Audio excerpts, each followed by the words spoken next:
Aroma antiseptik yang tajam menyengat indera penciuman Amara begitu dia melangkah masuk ke lobi rumah sakit swasta yang megah itu. Sebuah aroma yang selalu memicu rasa mual di perutnya, yang kini semakin membesar seiring usia kehamilan yang memasuki bulan ke-7.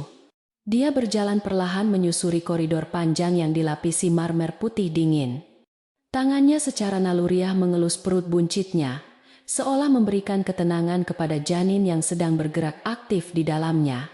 Meskipun dia mengenakan gaun hamil bermerek dan sepatu datar yang elegan, raut wajahnya tidak bisa menyembunyikan kelelahan dan kekosongan yang dia rasakan. Karena sekali lagi dia harus menghadiri pemeriksaan rutin ini, seorang diri tanpa didampingi suaminya. Adrian berjanji akan datang. Namun pesan singkat yang masuk 10 menit, lalu membatalkan segalanya dengan alasan klasik tentang rapat mendadak dengan klien penting yang tidak bisa ditunda demi masa depan perusahaan mereka. Amara mencoba tersenyum sopan kepada perawat yang menyapanya di meja pendaftaran. Namun hatinya terasa perih ketika melihat pasangan suami istri lain duduk di ruang tunggu dengan tangan saling menggenggam erat penuh kasih sayang. Dia bukanlah wanita yang manja atau lemah.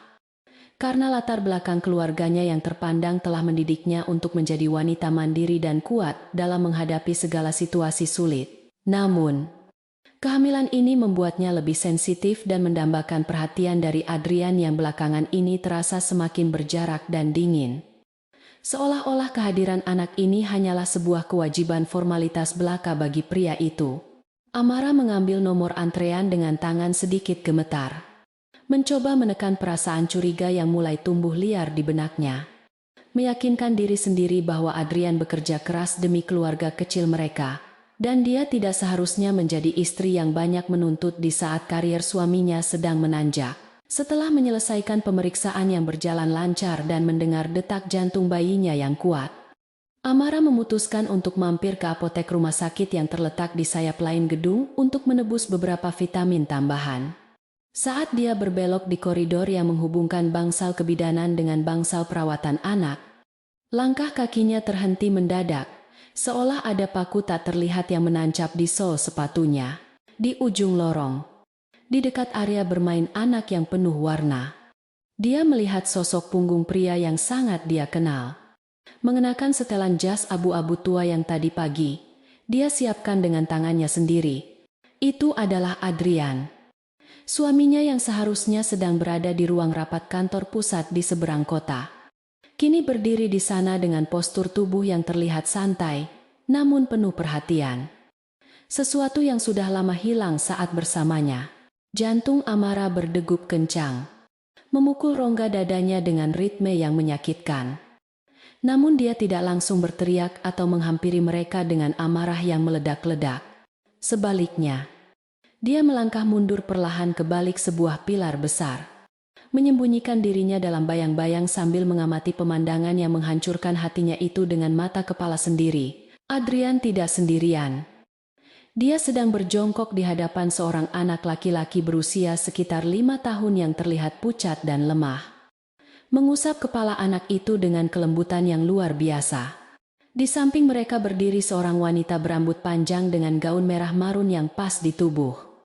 Menatap Adrian dengan tatapan memuja yang penuh arti. Amara mengenali wanita itu dari foto masa lalu yang pernah dia temukan di gudang lama Adrian. Itu adalah Cindy, mantan kekasih masa kuliah, yang katanya sudah lama putus hubungan dan pergi ke luar negeri. Rasa dingin merambat dari ujung kaki hingga ke ubun-ubun Amara saat dia melihat Adrian bangkit berdiri dan merangkul bahu Cindy dengan sangat alami. Seolah itu adalah tempat yang paling nyaman baginya di dunia ini. Mereka tampak seperti sebuah keluarga bahagia yang sempurna. Sebuah gambaran yang sangat kontras dengan kesendirian Amara saat ini. Amara memberanikan diri untuk melangkah sedikit lebih dekat, menyamarkan keberadaannya di antara kerumunan pengunjung lain yang berlalu lalang, agar dia bisa mendengar apa yang sedang mereka bicarakan. Suara Adrian terdengar samar, namun cukup jelas di telinga Amara yang menajam karena adrenalin. Suara itu penuh dengan nada membujuk dan menenangkan yang dulu sering dia dengar saat mereka masih pengantin baru. Namun kini suara itu ditujukan untuk wanita lain dan anak yang entah anak siapa. Cindy terdengar merengek manja, sambil memegang lengan Adrian erat-erat. Bertanya dengan nada menuntut tentang kapan Adrian akan membereskan semua urusannya dengan wanita itu di rumah. Pertanyaan itu menghunjam jantung Amara seperti belati panas. Karena dia tahu persis siapa wanita yang dimaksud dalam percakapan rahasia mereka. Adrian menghela napas panjang dan menjawab bahwa Cindy harus bersabar sedikit lagi karena saat ini posisi perusahaannya masih sangat bergantung pada koneksi dan modal yang diberikan oleh keluarga Amara. Adrian menjelaskan dengan nada dingin dan penuh perhitungan bahwa dia tidak bisa menceraikan Amara sekarang, terutama saat Amara sedang hamil. Karena itu akan merusak citra publiknya dan membuat investor besar dari pihak keluarga Amara menarik diri, yang bisa berakibat fatal bagi ambisinya. Amara merasa mual, bukan karena kehamilannya, melainkan karena rasa jijik yang luar biasa terhadap kemunafikan pria yang selama ini dia cintai dan dia banggakan di hadapan semua orang. Ternyata selama ini Adrian tidak hanya berselingkuh secara fisik, tetapi juga merencanakan pengkhianatan finansial dan emosional yang sangat keji demi keuntungan pribadinya sendiri. Dengan tangan yang gemetar hebat namun dikendalikan oleh tekad baja, Amara mengeluarkan ponsel pintarnya dari dalam tas tangan, mengaktifkan fitur perekam suara, dan mengarahkannya ke arah pasangan itu. Dia membutuhkan bukti. Dia membutuhkan senjata untuk melindungi dirinya dan anaknya di masa depan. Karena mulai detik ini, cinta di hatinya telah mati dan digantikan oleh naluri bertahan hidup yang membara. Rekaman itu menangkap dengan jelas janji Adrian kepada Cindy bahwa segera setelah proyek besar bulan depan ditandatangani dan aset-aset penting telah dia amankan atas nama pribadinya, dia akan segera mengajukan gugatan cerai kepada Amara. Adrian bahkan dengan tega menyebutkan bahwa dia akan menggunakan alasan ketidakcocokan karakter dan kesibukan Amara sebagai dalih, serta memastikan hak asuh anak jatuh ke tangannya hanya untuk menyakiti Amara, lalu menyerahkan pengasuhannya pada pengasuh sewaan. Mendengar rencana busuk itu, air mata Amara menetes dalam diam, jatuh membasahi pipinya yang memucat. Namun dia tidak menghapusnya, membiarkannya menjadi saksi bisu atas hancurnya sebuah pernikahan yang dia bangun dengan ketulusan dan pengorbanan.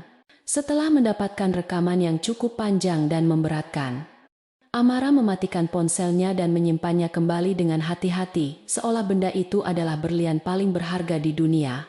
Dia menarik napas dalam-dalam, berusaha menormalkan detak jantungnya dan ekspresi wajahnya agar tidak terlihat mencurigakan oleh orang-orang di sekitarnya. Dia tidak akan melabrak mereka sekarang. Tidak di tempat umum seperti ini, di mana dia akan terlihat seperti istri yang histeris dan memalukan. Itu bukan gaya Amara. Dan itu bukan cara seorang putri dari keluarga terhormat menyelesaikan masalah. Dia memilih untuk berbalik arah, meninggalkan koridor itu dengan langkah yang jauh lebih berat, namun dengan tujuan yang sangat jelas di benaknya. Perjalanan pulang terasa sangat panjang dan menyiksa, di mana Amara duduk di kursi belakang taksi online, sambil menatap kosong keluar jendela yang menampilkan pemandangan kota Jakarta yang macet dan semrawut. Hujan mulai turun rintik-rintik, seolah alam turut merasakan kesedihan yang sedang melanda jiwanya. Namun di dalam dirinya, badai yang sesungguhnya baru saja dimulai. Dia memikirkan kembali semua tanda-tanda yang selama ini dia abaikan. Mulai dari kepulangan Adrian yang semakin larut, aroma parfum asing yang samar di kemejanya, hingga sandi ponsel yang tiba-tiba berubah. Semua itu kini masuk akal dan membentuk sebuah pola pengkhianatan yang rapi dan terencana. Membuktikan betapa bodohnya dia karena terlalu percaya pada topeng malaikat yang dikenakan suaminya. Sesampainya di rumah mewah, mereka yang bergaya minimalis modern, Amara disambut oleh kesunyian yang mencekam. Sebuah rumah yang dulu dia anggap sebagai istana cinta, kini terasa dingin seperti penjara tanpa jeruji besi. Dia berjalan masuk ke ruang tamu, melihat foto pernikahan mereka yang berukuran besar tergantung megah di dinding utama, menampilkan senyum bahagia. Mereka berdua yang kini terlihat seperti sebuah lelucon tragis. Amara menatap foto itu dengan tatapan nyalang, lalu beralih menatap perutnya sendiri. Berbisik pelan kepada janin di dalamnya, bahwa mulai hari ini, mereka hanya akan memiliki satu sama lain. Dia bersumpah tidak akan membiarkan Adrian mengambil sepeser pun dari haknya atau menyentuh anak ini dengan tangan kotornya yang telah memeluk wanita lain. Amara naik ke lantai atas, menuju ruang kerjanya pribadi yang jarang dia gunakan karena selama ini, dia lebih banyak menghabiskan waktu mengurus keperluan Adrian dan rumah tangga. Dia menyalakan laptopnya. Jari-jarinya menari lincah di atas keyboard saat dia mulai menyusun rencana balasan yang sistematis dan mematikan. Langkah pertama adalah mengamankan rekaman suara tadi ke dalam penyimpanan awan yang terenkripsi dan mengirimkan salinannya ke alamat email rahasia yang tidak diketahui oleh Adrian. Dia juga mulai membuka kembali berkas-berkas keuangan perusahaan yang selama ini dia bantu kelola dari balik layar. Mencari celah dan bukti aliran dana yang mungkin telah diselewengkan Adrian untuk membiayai kehidupan ganda yang dia jalani bersama Cindy. Malam semakin larut ketika suara mobil Adrian terdengar memasuki pekarangan rumah, menandakan kepulangan sang aktor utama ke panggung sandiwaranya. Amara segera menutup laptopnya, mengatur napas, dan berjalan menuju kamar tidur utama untuk bersiap menghadapi suaminya dengan wajah yang baru. Dia berdiri di depan cermin rias, menghapus sisa air mata dan memoleskan sedikit bedak untuk menutupi wajahnya yang pucat. Lalu melatih senyuman dingin yang akan menjadi tamengnya malam ini. Pintu kamar terbuka, dan Adrian masuk dengan wajah lelah yang dibuat-buat. Sambil melonggarkan dasinya, dia mulai bercerita tentang betapa melelahkannya rapat hari ini dan betapa sulitnya klien yang dia hadapi. Amara mendengarkan semua bualan itu dengan tenang, duduk di tepi tempat tidur sambil mengelus perutnya. Matanya menatap tajam ke arah Adrian yang sedang berakting tanpa celah. Adrian mendekat untuk memberikan kecupan rutin di keningnya. Sebuah sentuhan yang kini terasa menjijikkan dan membuat kulit Amara merinding ngeri. Namun, Amara tidak menolak. Dia membiarkan Adrian menyentuhnya untuk terakhir kalinya, sebagai seorang istri yang patuh. Karena di dalam kepalanya, hitungan mundur menuju kehancuran Adrian sudah dimulai. Dia bertanya dengan nada datar apakah rapatnya berjalan lancar.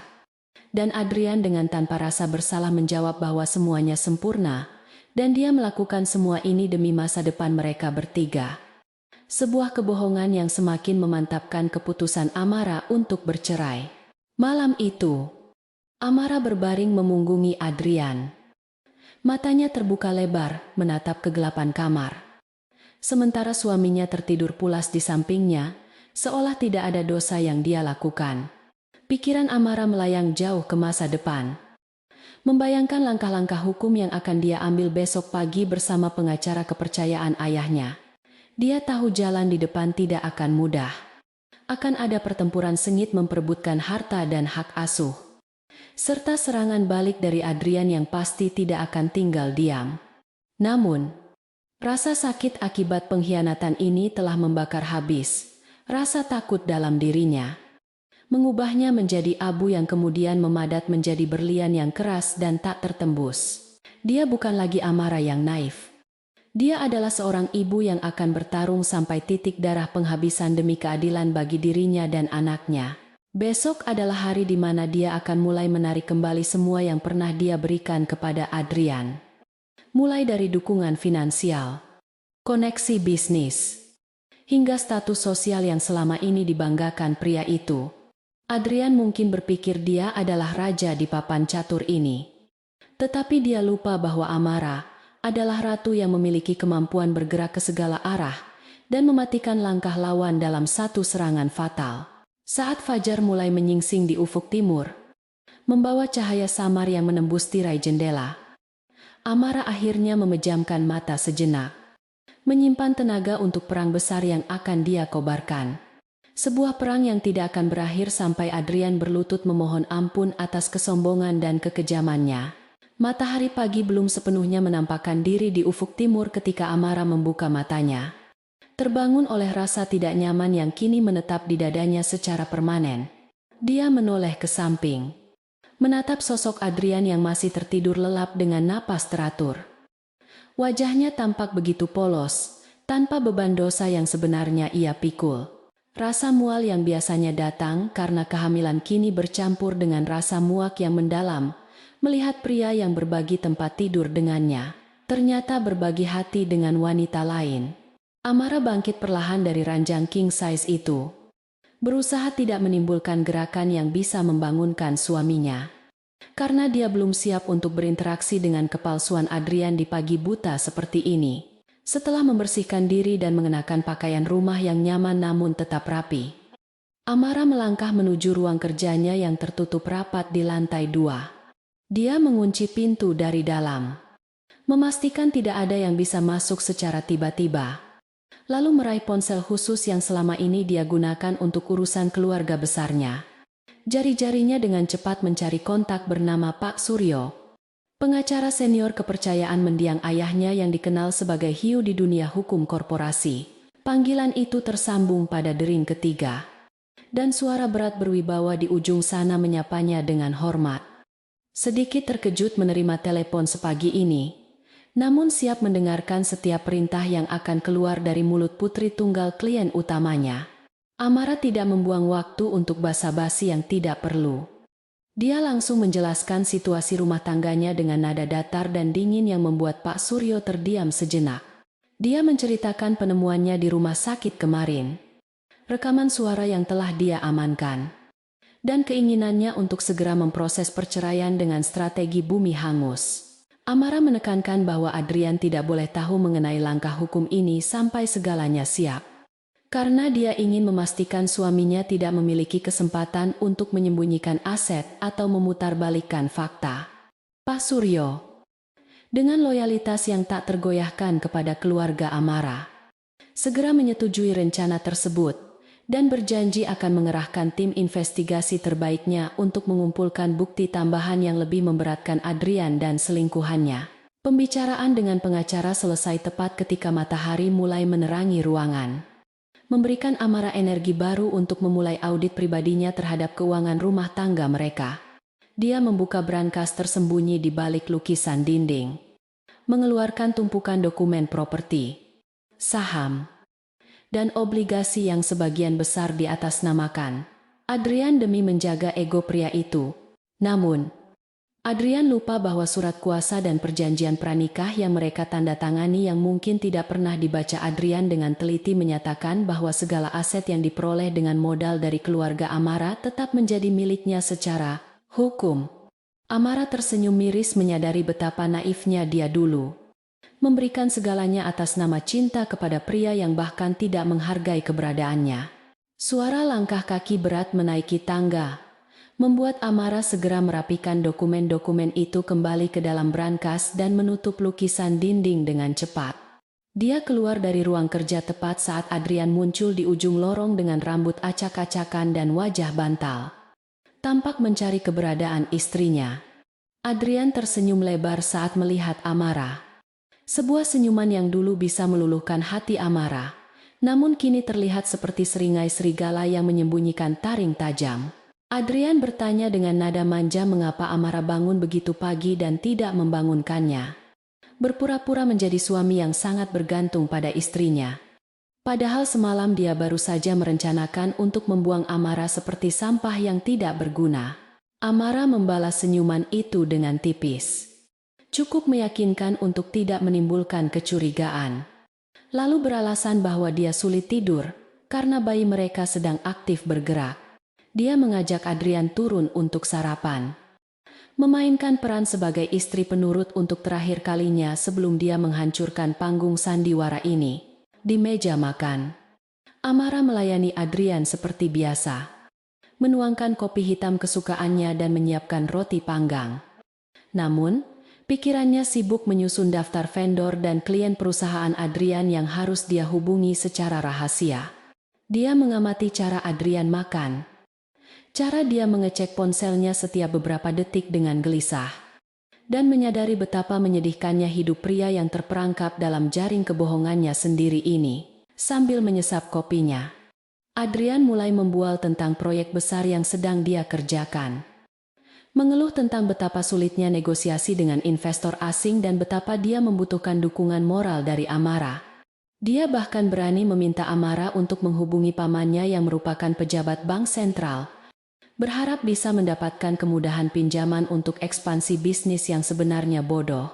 Amara mengangguk pelan, berpura-pura mendengarkan dengan antusias. Padahal dalam hati dia sedang merencanakan untuk memutus akses Adrian ke pamannya tersebut. Dia tahu betul bahwa tanpa rekomendasi darinya, pintu para pejabat dan pengusaha kelas kakap itu akan tertutup rapat bagi Adrian yang hanya bermodalkan penampilan dan mulut manis. Setelah Adrian berangkat kerja dengan mobil mewah yang cicilannya dibayar oleh dividen saham Amara, suasana rumah kembali hening, dan Amara segera bergerak cepat.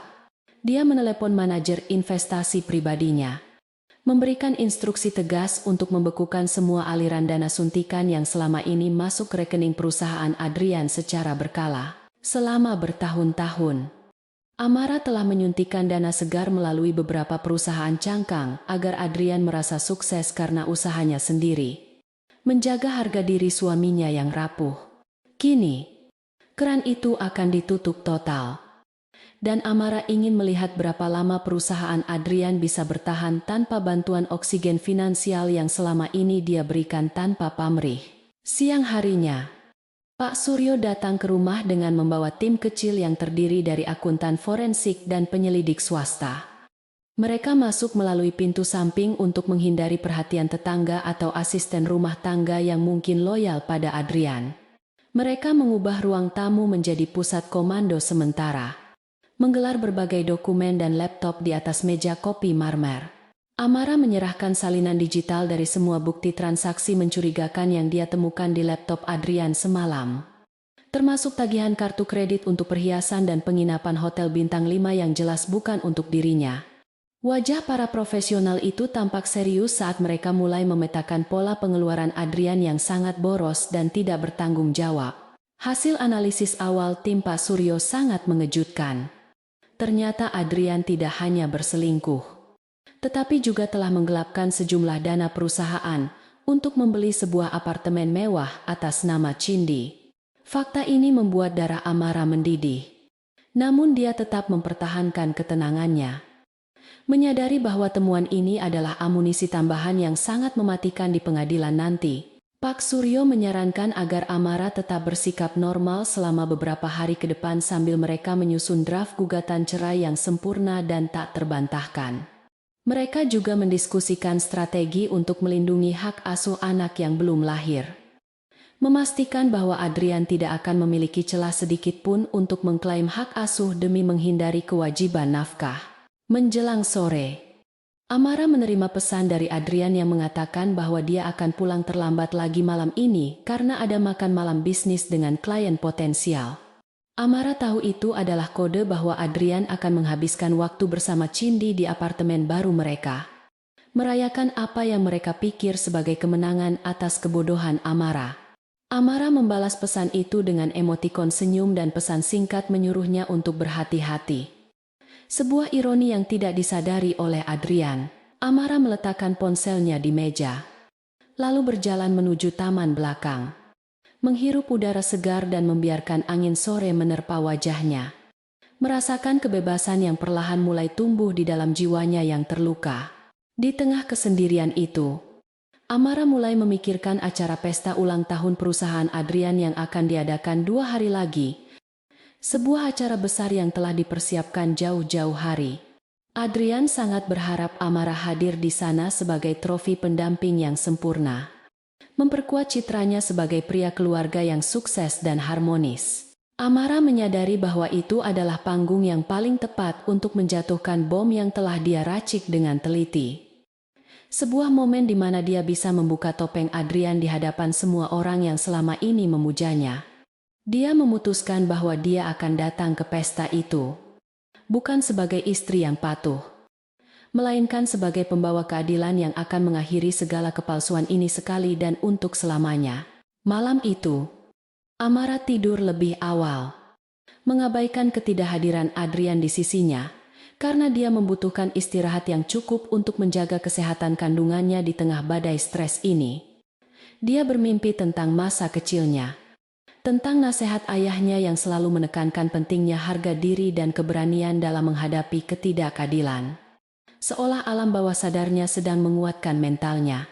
Ketika dia terbangun tengah malam karena haus, dia melihat Adrian baru saja masuk ke kamar dengan mengendap-endap. Bau alkohol dan parfum wanita asing menguar samar dari tubuhnya.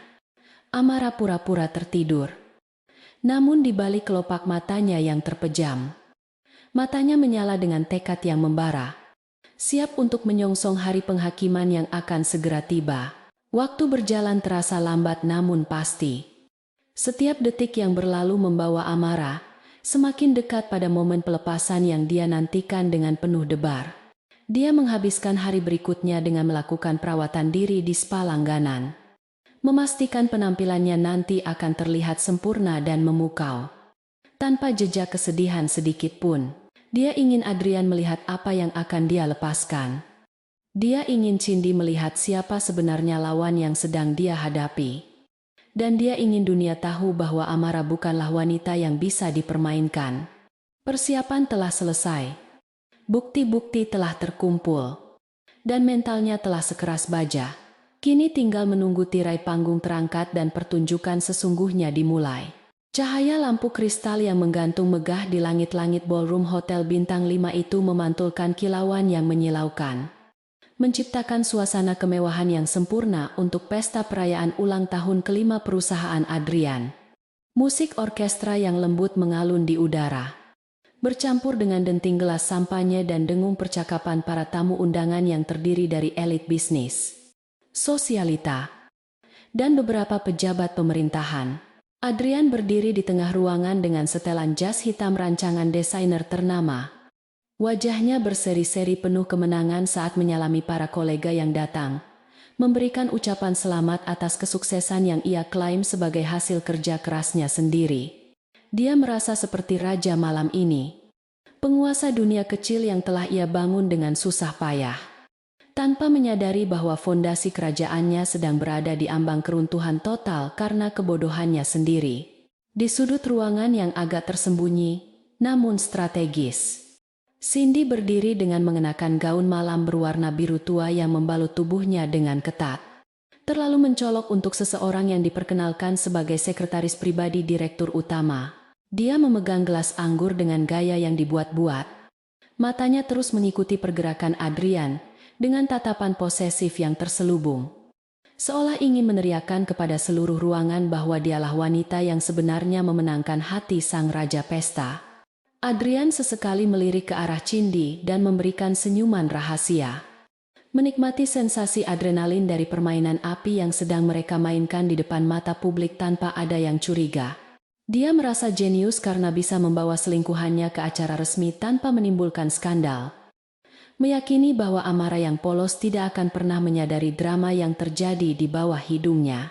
Sementara itu, di lobi utama hotel, sebuah limusin hitam panjang berhenti dengan mulus tepat di depan karpet merah, menarik perhatian para fotografer dan wartawan yang menunggu kedatangan tamu-tamu VIP. Pintu mobil terbuka, dan Amara melangkah keluar dengan keanggunan yang memukau. Mengenakan gaun malam berbahan sutra berwarna zamrud, yang dirancang khusus untuk menyamarkan perut buncitnya, namun tetap menonjolkan aura keibuan yang elegan. Rambutnya disanggul modern dengan hiasan jepit berlian warisan neneknya, dan wajahnya dipoles dengan riasan yang menonjolkan ketegasan garis rahang dan sorot matanya yang tajam. Dia tidak datang sebagai istri yang lemah lembut malam ini. Dia datang sebagai putri dari dinasti bisnis yang dihormati, siap untuk mengambil kembali mahkotanya dari kepala pengkhianat yang tidak tahu diri. Amara menarik napas panjang, mengisi paru-parunya dengan keberanian, lalu melangkah masuk ke dalam ballroom dengan kepala tegak, diiringi oleh tatapan kagum dan bisik-bisik para tamu yang mengenali siapa dia sebenarnya. Aura yang dipancarkannya begitu kuat, sehingga kerumunan orang secara alami membelah memberinya jalan. Seolah-olah dia adalah ratu yang sedang melakukan inspeksi mendadak ke wilayah kekuasaannya. Adrian yang sedang tertawa lebar bersama sekelompok investor asing tiba-tiba terdiam saat melihat istrinya berjalan mendekat. Senyumnya sedikit goyah melihat betapa berbedanya penampilan Amara malam ini. Biasanya, Amara tampil sederhana dan cenderung menahan diri agar tidak menutupi sinar suaminya. Tapi malam ini dia bersinar terang benderang, membuat Adrian terlihat redup dan kerdil di sampingnya. Adrian segera menguasai diri, memasang topeng suami penyayang dan berjalan menyongsong Amara.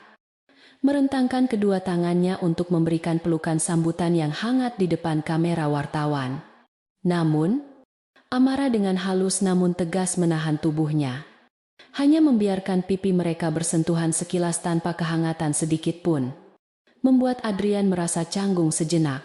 Amara berbisik pelan di telinga suaminya, dengan nada yang terdengar seperti pujian, namun terasa seperti ancaman.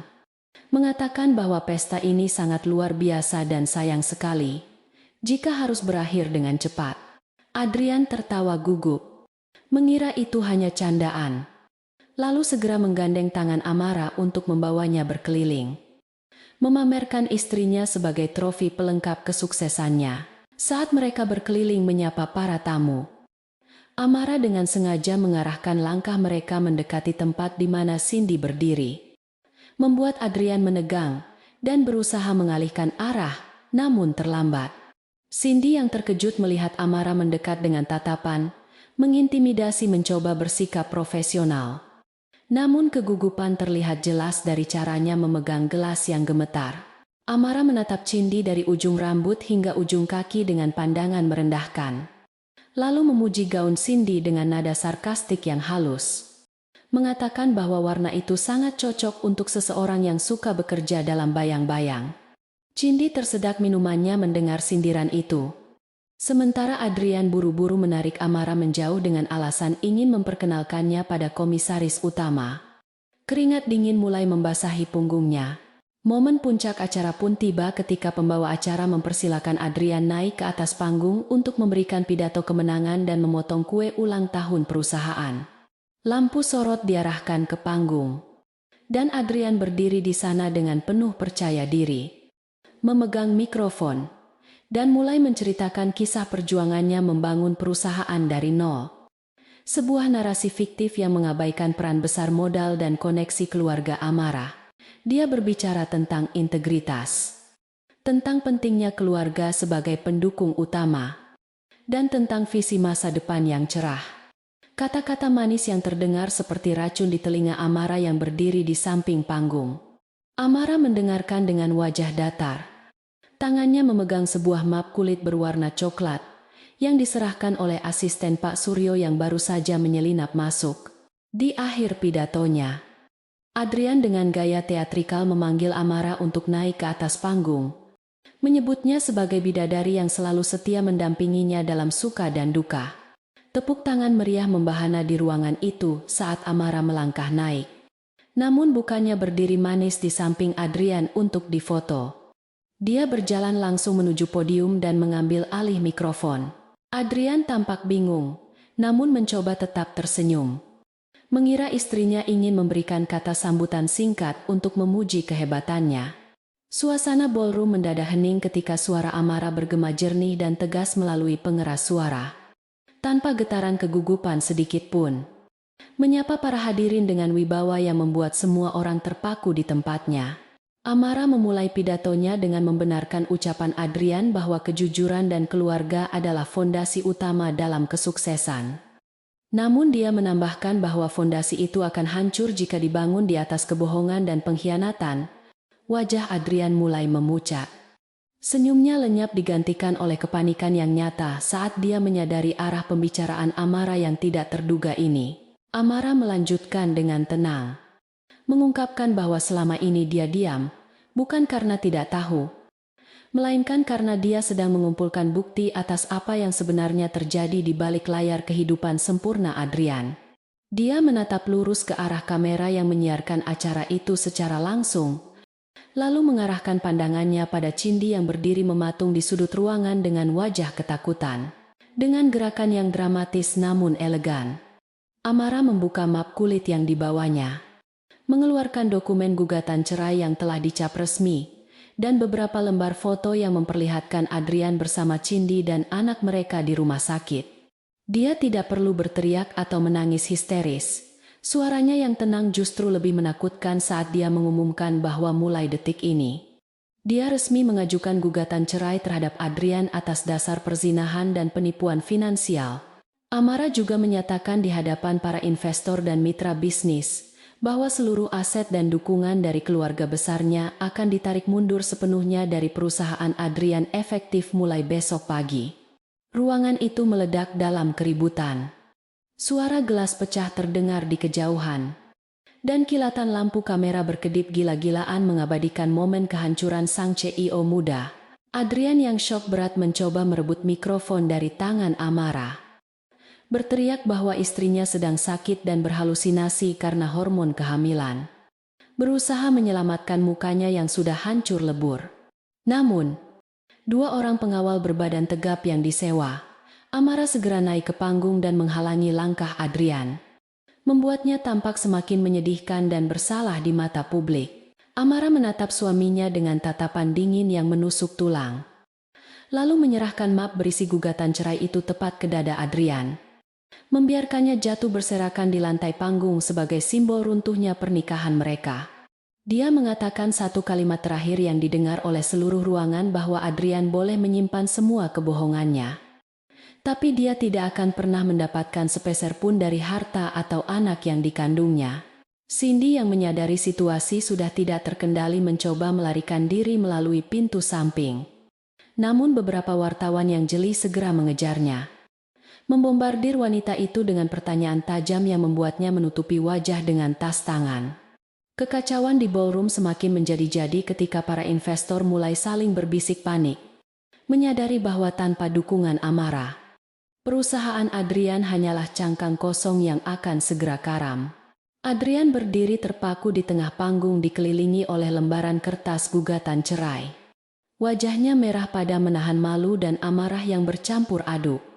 Dunianya yang sempurna hancur, berkeping-keping hanya dalam waktu kurang dari 10 menit. Amara tidak menunggu untuk melihat reaksi lebih lanjut. Dia berbalik dan menuruni tangga panggung dengan langkah pasti. Dikawal oleh tim keamanannya membelah kerumunan tamu yang menatapnya dengan campuran rasa takut dan hormat. Dia tidak menoleh ke belakang sedikit pun, meninggalkan Adrian yang kini menjadi tontonan menyedihkan bagi orang-orang yang 5 menit, lalu memujanya setinggi langit. Air mata yang sempat ingin keluar berhasil dia tahan, digantikan oleh rasa lega yang luar biasa seolah beban berat ribuan ton baru saja diangkat dari pundaknya. Dia telah melakukan apa yang harus dilakukan. Dia telah memotong sel kanker yang menggerogoti hidupnya. Dan sekarang dia siap untuk menyembuhkan diri dan memulai babak baru. Di luar hotel, udara malam terasa jauh lebih segar dan membebaskan dibandingkan udara pengap di dalam ballroom yang penuh kepalsuan tadi. Sopir pribadinya sudah menunggu dengan pintu mobil terbuka, siap membawa Amara pergi dari tempat terkutuk itu menuju ketenangan rumah orang tuanya.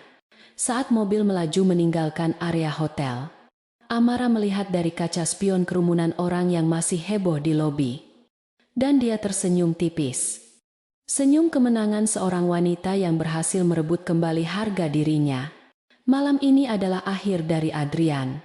Tetapi bagi Amara, ini hanyalah awal dari kebangkitan yang sesungguhnya, di mana dia akan membuktikan bahwa dia mampu berdiri sendiri, tanpa bayang-bayang pria manapun. Ponsel Amara bergetar tanpa henti. Notifikasi pesan dan panggilan masuk dari teman-teman sosialitanya yang penasaran membanjiri layar. Namun dia memilih untuk mematikan ponselnya. Dia ingin menikmati keheningan ini. Menikmati rasa kemenangan yang manis ini, sendirian bersama calon bayinya, sebelum badai hukum yang sesungguhnya dimulai esok hari. Dia mengelus perutnya dengan lembut, berbisik bahwa mereka sudah aman sekarang, bahwa ibu telah membereskan monster yang mengancam kebahagiaan mereka. Di kejauhan, lampu-lampu kota Jakarta berkelap-kelip, seolah memberikan dukungan bisu bagi perjuangan seorang ibu yang berani melawan arus demi kebenaran. Amara memejamkan mata, membiarkan kelelahan mengambil alih. Namun kali ini tidurnya akan nyenyak tanpa dihantui mimpi buruk tentang pengkhianatan. Kekacauan di ballroom hotel itu belum sepenuhnya mereda ketika Adrian berteriak memanggil kepala keamanan dengan suara serak menahan amarah. Memerintahkan mereka untuk menghentikan wartawan yang terus mengejarnya hingga ke pintu keluar. Kilatan lampu kamera yang menyilaukan terasa seperti ribuan jarum yang menusuk matanya. Merekam setiap detik kehancurannya yang memalukan untuk disiarkan ke seluruh penjuru negeri. Para tamu undangan yang tadinya memujanya kini menatapnya dengan pandangan jijik dan berbisik-bisik sambil menjauh. Seolah Adrian adalah penderita penyakit menular yang harus dihindari. Adrian merasa dunia berputar di sekelilingnya. Kakinya lemas bukan karena lelah, melainkan karena syok berat menyadari bahwa wanita yang selama ini ia anggap lemah dan penurut, baru saja memenggal kepalanya di hadapan publik tanpa sedikit pun keraguan. Dia meremas sisa kertas gugatan cerai di tangannya hingga hancur. Bersumpah dalam hati bahwa Amara akan membayar mahal atas penghinaan yang tak termaafkan ini.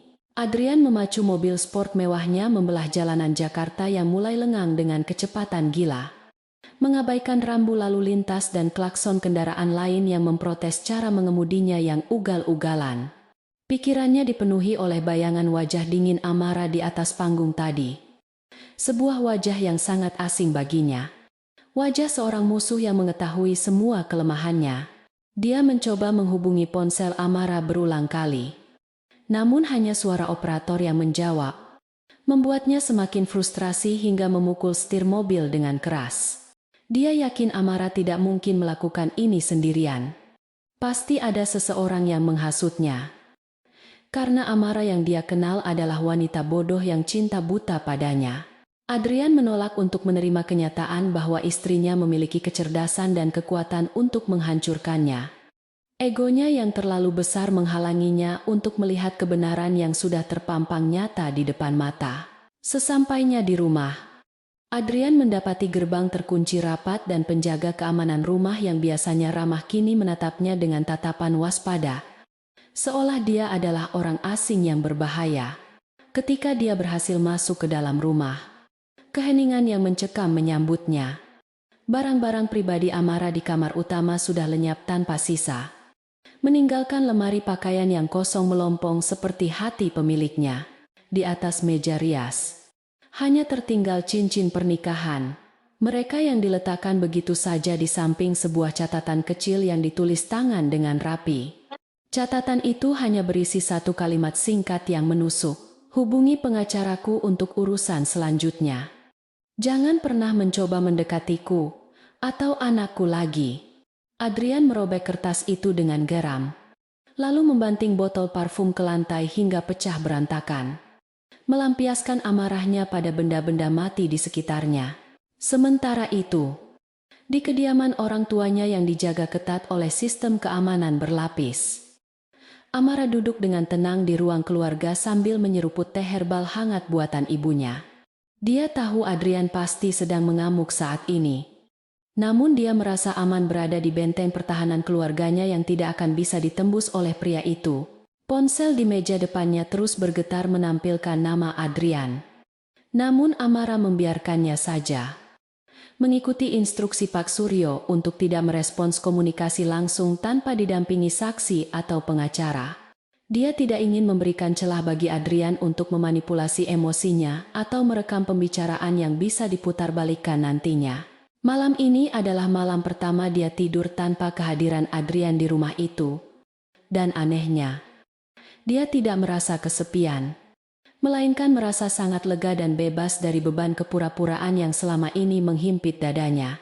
Keesokan paginya, serangan balik dari pihak Adrian dimulai sesuai prediksi, di mana pengacara Adrian mengirimkan surat somasi yang berisi ancaman akan menuntut balik Amara atas tuduhan pencemaran nama baik. Adrian juga mengirimkan pesan suara yang penuh dengan intimidasi, mengatakan bahwa Amara tidak akan mampu bertahan hidup tanpa uang darinya, dan dia akan memastikan hak asuh anak jatuh ke tangannya. Mendengar ancaman kosong itu, Amara hanya tersenyum tipis dan menggelengkan kepala. Menyadari betapa Adrian masih belum memahami situasi yang sebenarnya terjadi. Adrian masih berpikir dia memegang kendali finansial. Padahal saat ini, tim audit forensik Amara sedang bekerja keras membekukan satu persatu akses Adrian ke sumber dananya. Amara memberi isyarat kepada Pak Suryo untuk segera meluncurkan tahap kedua dari rencana mereka, yaitu pemblokiran total aset bersama yang terindikasi hasil penggelapan. Siang harinya, kekacauan berpindah ke kantor pusat perusahaan Adrian, di mana para pegawai terlihat panik dan berkerumun membicarakan berita utama di media massa tentang skandal bos mereka. Telepon di meja resepsionis berdering tanpa henti. Bukan dari pelanggan yang ingin membeli produk, melainkan dari investor dan mitra bisnis yang ingin membatalkan kontrak kerjasama. Adrian datang ke kantor dengan wajah kusut dan mata merah kurang tidur, mencoba bersikap seolah tidak terjadi apa-apa. Namun aura kekalahan sudah menyelimuti dirinya. Ketika dia mencoba masuk ke sistem perbankan perusahaan untuk mentransfer sejumlah dana darurat, layar komputernya menampilkan pesan akses ditolak berwarna merah menyala. Dia mencoba lagi dan lagi dengan tangan gemetar. Namun hasilnya tetap sama. Rekening perusahaan telah dibekukan oleh bank atas permintaan pemegang saham mayoritas yang secara teknis dikendalikan oleh keluarga Amara. Di tengah kepanikan Adrian di kantornya yang mewah namun kini terasa seperti sangkar emas, pintu ruangannya terbuka kasar tanpa ketukan, menampilkan sosok Cindy yang terlihat berantakan dan marah.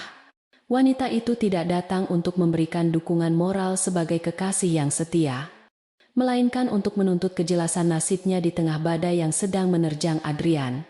Cindy melemparkan tas mahalnya ke sofa dan mulai berteriak bertanya mengapa kartu kredit tambahan yang diberikan Adrian padanya tidak bisa digunakan saat dia sedang berbelanja tadi pagi. Dia merasa dipermalukan di depan kasir butik langganannya. Dan baginya itu adalah masalah yang lebih besar daripada kehancuran rumah tangga atau karier Adrian. Sikap egois Cindy ini membuat Adrian ternganga tak percaya. Baru menyadari bahwa wanita yang dia kira mencintainya ini ternyata hanya peduli pada uang dan fasilitas yang bisa dia berikan. Pertengkaran hebat pun tak terelakkan di antara dua pengkhianat itu. Suara teriakan mereka menembus dinding kaca ruangan direktur dan terdengar jelas oleh para karyawan di luar yang semakin kehilangan rasa hormat pada pimpinan mereka. Adrian membentak Cindy, menyuruhnya diam dan pengertian sedikit dengan situasi genting yang sedang dia hadapi. Namun Cindy justru membalas dengan ancaman akan membocorkan rahasia lain jika Adrian tidak segera memberinya uang tunai.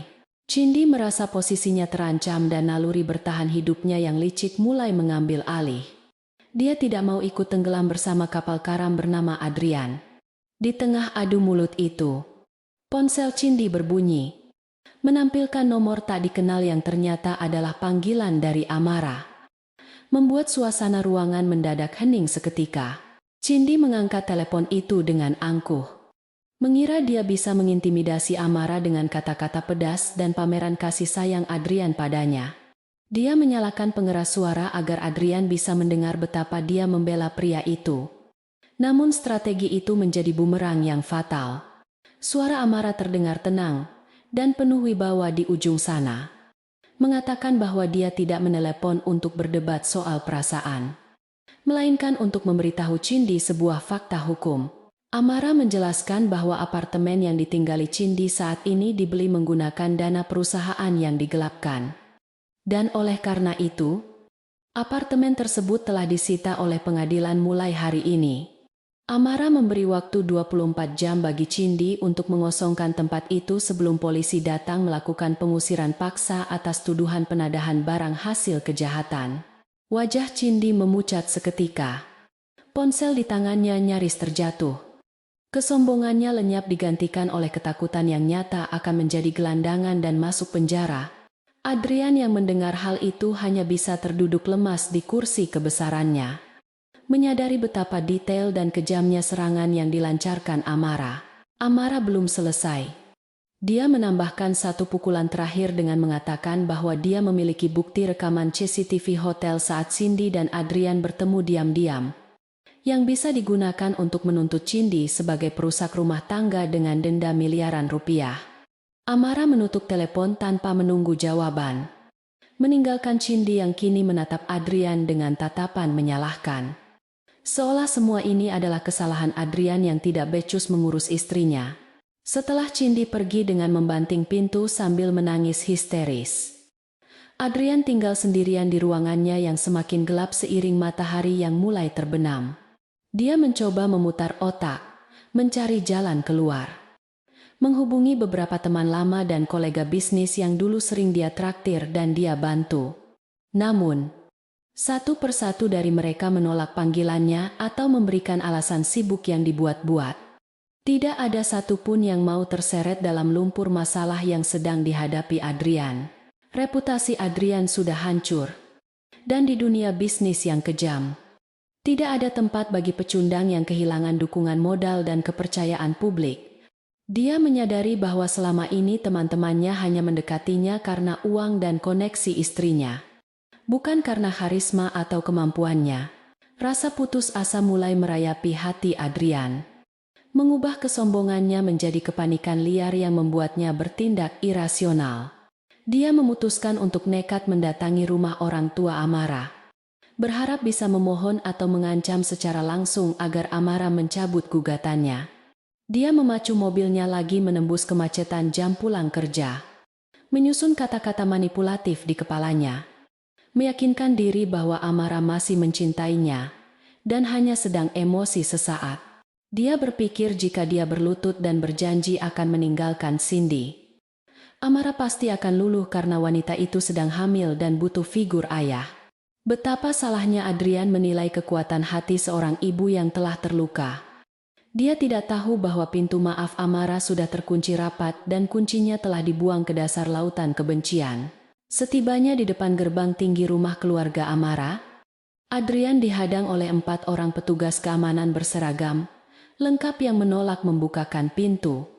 Adrian turun dari mobil dan mulai berteriak-teriak memanggil nama Amara seperti orang gila, membuat kegaduhan di lingkungan elit yang tenang itu. Tak lama kemudian, Pak Suryo keluar menemui Adrian di balik pagar besi, menyerahkan sebuah amplop tebal berisi dokumen tambahan. Pengacara tua itu menatap Adrian dengan tatapan merendahkan, lalu berkata dengan suara tegas bahwa jika Adrian tidak segera pergi dan berhenti membuat keributan, dia akan memanggil polisi atas tuduhan gangguan ketertiban umum dan pelecehan. Pak Suryo juga mengingatkan bahwa setiap tindakan agresif Adrian hanya akan menambah poin memberatkan dalam sidang perebutan hak asuh anak nanti.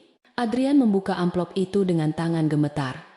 Matanya membelalak membaca isi dokumen, yang ternyata adalah laporan lengkap tentang aliran dana ilegal yang dia lakukan selama 3 tahun terakhir. Di sana tertera rincian transfer ke rekening pribadi, pembelian aset fiktif, hingga manipulasi pajak yang bisa membuatnya mendekam di penjara selama bertahun-tahun. Amara tidak hanya ingin menceraikannya, dia ingin memenjarakannya jika Adrian tidak mau menyerah secara sukarela. Lutut Adrian terasa goyah. Dia mundur selangkah demi selangkah menuju mobilnya, menyadari bahwa dia sedang berhadapan dengan tembok raksasa yang tidak mungkin dia robohkan. Dia menatap ke arah jendela lantai 2 rumah itu, di mana dia melihat siluet Amara berdiri mengawasinya dari balik tirai. Tak tersentuh dan tak terjangkau. Malam itu, Adrian tidak pulang ke rumah maupun ke apartemen Cindy. Dia menghabiskan waktu di sebuah bar murahan di pinggiran kota, menenggak alkohol untuk melupakan kenyataan pahit yang menghimpitnya. Dia meratapi nasibnya, menyalahkan Amara yang dia anggap kejam, menyalahkan Cindy yang matre, dan menyalahkan dunia yang tidak adil padanya. Tanpa sedikit pun menyalahkan dirinya sendiri. Dalam mabuknya, dia mulai berhalusinasi bahwa dia masih berkuasa, bahwa besok pagi dia akan bangun, dan semua ini hanya mimpi buruk. Namun, dering ponselnya yang terus berbunyi dari bagian penagihan bank membawanya kembali ke realitas yang menyakitkan, mengingatkannya bahwa waktu terus berjalan menuju kehancuran total yang tak terelakkan. Sementara itu, Amara tidur dengan nyenyak di kamar masa kecilnya, ditemani oleh ibunya yang memeluknya erat sepanjang malam, memberikan kekuatan yang dia butuhkan. Dia tahu perang belum berakhir, Adrian adalah tipe orang yang akan melakukan apa saja saat terdesak, termasuk hal-hal kotor dan berbahaya. Oleh karena itu, Amara telah mempersiapkan langkah selanjutnya. Sebuah jebakan terakhir yang akan memaksa Adrian dan Cindy saling menyerang satu sama lain. Dia akan membiarkan mereka hancur dari dalam, dimakan oleh keserakahan dan ketidaksetiaan mereka sendiri. Amara mengelus perutnya, berjanji pada anaknya bahwa dunia yang akan dia masuki nanti adalah dunia yang bersih dari parasit, bernama Adrian. Dan dia akan melakukan apapun untuk mewujudkannya. Di sudut gelap sebuah kamar sewaan yang sempit, Cindy sedang memaki-maki Adrian melalui pesan suara, menuntut pertanggungjawaban atas apartemen yang akan disita besok. Dia mulai menyusun rencana licik untuk menyelamatkan dirinya sendiri. Bahkan jika itu berarti harus mengorbankan Adrian. Dia teringat pada tawaran wawancara eksklusif dari sebuah tabloid gosip yang bersedia membayar mahal untuk cerita dari sisinya. Cindy tersenyum licik, menyadari bahwa dia masih memiliki kartu as untuk dimainkan. Kartu yang akan membuat drama ini semakin panas dan menghancurkan reputasi Adrian hingga ke akar-akarnya. Bagi Cindy, tidak ada kawan atau lawan abadi. Yang ada hanyalah kepentingan pribadi. Dan saat ini, Adrian adalah beban yang harus dibuang. Drama keluarga ini telah berkembang menjadi perang terbuka yang melibatkan hukum, media, dan opini publik, di mana Amara memegang kendali penuh atas narasi yang beredar. Dia telah berhasil mengubah posisi dirinya dari korban menjadi pemegang kuasa, membalikkan keadaan dengan strategi yang brilian dan eksekusi yang sempurna. Namun, di balik semua kekuatan itu, masih tersisa rasa sakit di hati kecilnya. Rasa duka karena kehilangan impian tentang keluarga bahagia yang utuh. Tapi Amara tahu, rasa sakit adalah harga yang harus dibayar untuk sebuah kebebasan. Dan dia bersedia membayarnya lunas demi masa depan yang lebih baik bagi dirinya dan buah hatinya. Matahari pagi yang menembus tirai jendela ruang kerja Adrian tidak lagi membawa semangat baru, melainkan menyinari debu-debu keputusasaan yang kini mengendap di setiap sudut ruangan kantor yang dulunya sibuk itu. Suara dering telepon yang biasanya bersahutan kini digantikan oleh suara langkah kaki tergesa-gesa dari para karyawan yang sibuk mengemasi barang-barang pribadi mereka ke dalam kotak kardus. Satu persatu surat pengunduran diri mendarat di meja Adrian, ditumpuk begitu saja, tanpa ada rasa hormat. Seolah dia hanyalah patung lilin yang sedang meleleh di terpa panasnya skandal. Adrian duduk terpaku di kursi kulitnya yang mahal, menatap kosong ke arah pintu kaca di mana dia bisa melihat manajer pemasarannya, orang yang dulu bersumpah setia padanya kini sedang berbisik-bisik dengan tim HRD untuk memastikan pesangon mereka cair sebelum perusahaan benar-benar bangkrut. Adrian mencoba menghubungi mitra bisnis utamanya, Pak Hartono, untuk yang ke-10 kalinya pagi ini, berharap masih ada sisa kepercayaan yang bisa dia selamatkan dari puing-puing reputasinya. Namun, jawaban yang dia terima dari sekretaris, Pak Hartono, sangatlah dingin dan formal. Menyatakan bahwa bosnya tidak ingin dikaitkan dengan seseorang yang memiliki cacat moral dan masalah hukum yang serius. Telepon itu ditutup sepihak, meninggalkan bunyi nada sambung yang menyakitkan di telinga Adrian, menyadarkannya bahwa di dunia bisnis, etika dan citra adalah mata uang yang nilainya jauh lebih tinggi daripada sekadar profit sesaat. Dia baru menyadari betapa naifnya dia selama ini, mengira orang-orang itu bekerja sama dengannya karena kejeniusannya. Padahal nyatanya mereka hanya menghormati nama besar keluarga istrinya yang berdiri kokoh di belakangnya. Sementara itu, di sebuah restoran taman yang asri dan tenang di kawasan Jakarta Selatan, Amara sedang menikmati makan siang sehat bersama Pak Suryo dan seorang konsultan keuangan senior.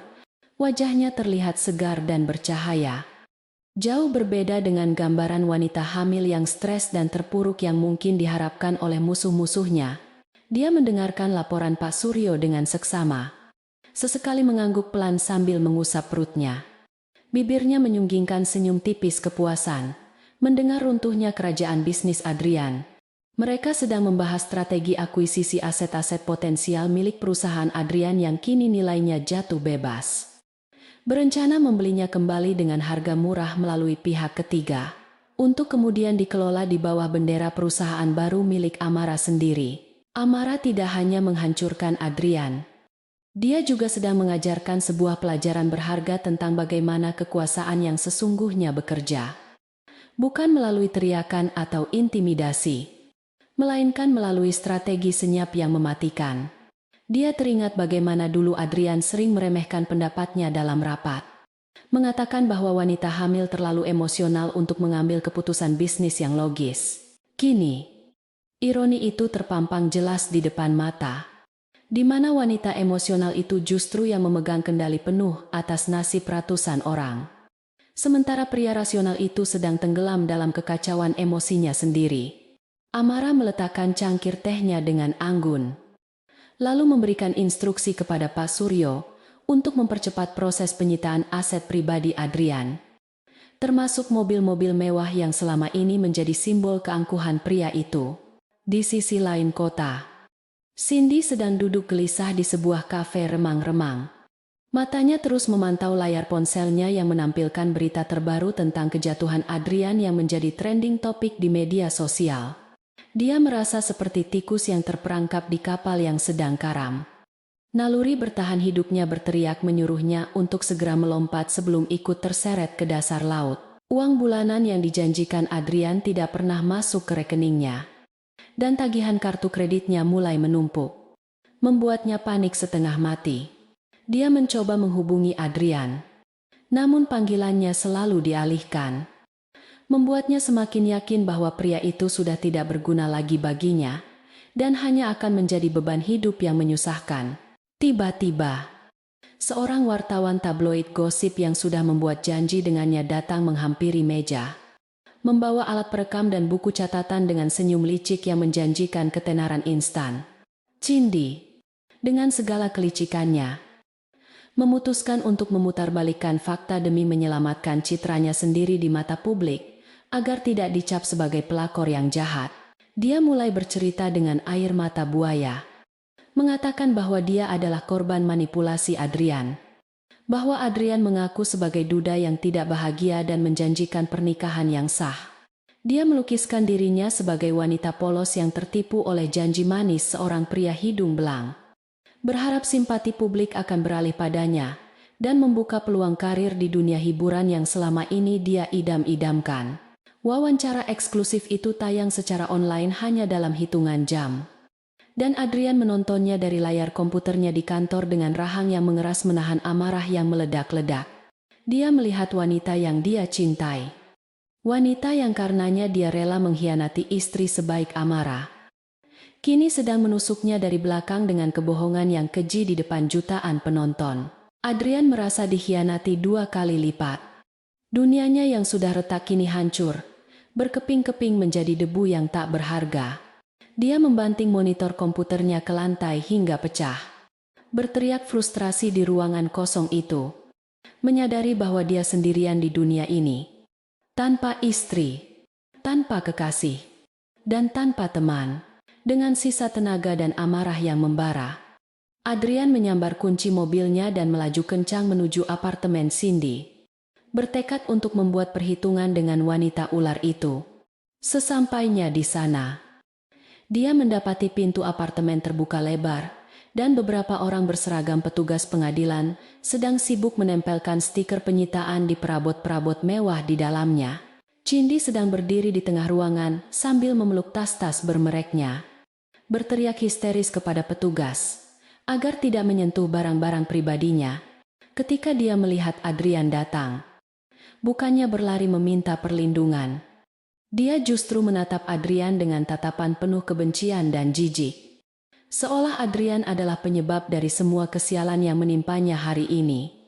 Pertengkaran hebat pecah di antara mereka berdua di tengah-tengah proses penyitaan, menjadi tontonan gratis bagi para petugas dan tetangga apartemen yang penasaran.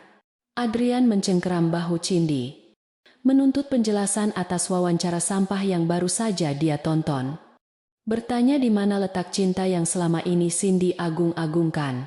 Cindy menepis tangan Adrian dengan kasar, tertawa mengejek tepat di wajah pria itu, lalu mengatakan kalimat yang menghunjam jantung Adrian lebih dalam dari belati manapun. Dia berkata bahwa dia tidak pernah mencintai Adrian. Dia hanya mencintai gaya hidup mewah yang bisa Adrian berikan. Dan sekarang karena Adrian sudah miskin, dia tidak punya alasan lagi untuk berpura-pura. Kau pikir aku mau hidup susah dengan pecundang sepertimu? Sadarlah, Adrian. Kau bukan siapa-siapa tanpa istrimu, teriak Cindy dengan suara melengking yang menyakitkan telinga. Kata-kata itu menampar Adrian dengan kebenaran yang brutal. Memaksanya melihat refleksi dirinya yang menyedihkan di cermin kenyataan. Dia melihat anak Cindy yang sedang menangis di sudut ruangan. Anak yang selama ini dia biayai dan dia sayangi melebihi calon anaknya sendiri. Adrian mencoba mendekati anak itu, mencari sedikit penghiburan. Namun anak itu justru berlari ketakutan ke belakang ibunya, menatap Adrian seperti orang asing. Saat itulah keraguan besar mulai tumbuh di benak Adrian. Sebuah pertanyaan mengerikan tentang identitas ayah kandung anak itu, yang selama ini tidak pernah dia pertanyakan, karena saking butanya oleh cinta. Petugas pengadilan akhirnya mengusir mereka berdua keluar dari unit apartemen itu, mengunci pintu dan menyegelnya dengan pita kuning yang menandakan bahwa properti itu kini berada di bawah pengawasan negara. Adrian berdiri di lorong apartemen dengan penampilan kusut, sementara Cindy segera menyeret kopernya pergi, tanpa menoleh sedikit pun. Meninggalkan Adrian sendirian seperti sampah yang dibuang. Adrian mencoba mengejar, namun langkahnya terhenti saat ponselnya bergetar, menampilkan notifikasi email masuk dari pengacara Amara. Email itu berisi lampiran hasil tes DNA yang dilakukan secara diam-diam oleh detektif sewaan Amara terhadap anak Cindy, menggunakan sampel rambut yang diambil saat kunjungan rumah sakit tempo hari. Dengan tangan gemetar hebat, Adrian membuka lampiran file tersebut. Matanya membelalak lebar saat membaca kesimpulan hasil tes yang tertulis dengan huruf tebal berwarna hitam. Probabilitas hubungan biologis 0%. Dunia seakan runtuh menimpa kepala Adrian untuk ketiga kalinya hari ini. Napasnya tercekat, dan kakinya tidak kuat lagi menopang tubuhnya hingga dia jatuh terduduk di lantai koridor yang dingin. Ternyata selama ini dia membiayai dan mencintai anak orang lain. Dia telah mengorbankan darah dagingnya sendiri yang ada di rahim Amara demi seorang anak yang tidak memiliki hubungan darah sedikit pun dengannya. Rasa hancur, malu, dan penyesalan bercampur menjadi satu, membentuk gelombang pasang yang menenggelamkan kewarasannya. Malam semakin larut, dan Adrian mendapati dirinya berjalan tanpa arah di jalanan kota Jakarta yang mulai sepi. Mobil mewahnya telah ditarik oleh pihak leasing sore tadi karena tunggakan cicilan. Dia tidak punya tempat tujuan. Rumah orang tuanya di luar kota terlalu jauh, dan dia terlalu malu untuk kembali ke sana dengan tangan hampa dan nama yang tercemar. Dia berakhir duduk di bangku taman kota, menatap langit malam yang kelabu, merenungi kebodohannya yang luar biasa yang telah menghancurkan hidupnya sendiri.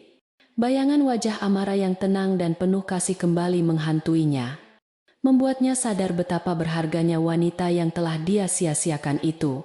Sementara itu, di kediaman mewahnya, Amara sedang bersiap untuk tidur. Baru saja selesai membacakan dongeng untuk bayi dalam kandungannya. Dia meletakkan ponselnya di nakas setelah membaca laporan bahwa Adrian telah menerima hasil tes DNA itu. Dan dia tahu pukulan mental itu jauh lebih menyakitkan daripada kebangkrutan finansial manapun. Amara tidak merasa kasihan, karena baginya, rasa sakit yang dirasakan Adrian saat ini belum sebanding dengan pengkhianatan yang telah dia lakukan selama bertahun-tahun. Amara mematikan lampu kamar, membiarkan kegelapan yang nyaman menyelimutinya.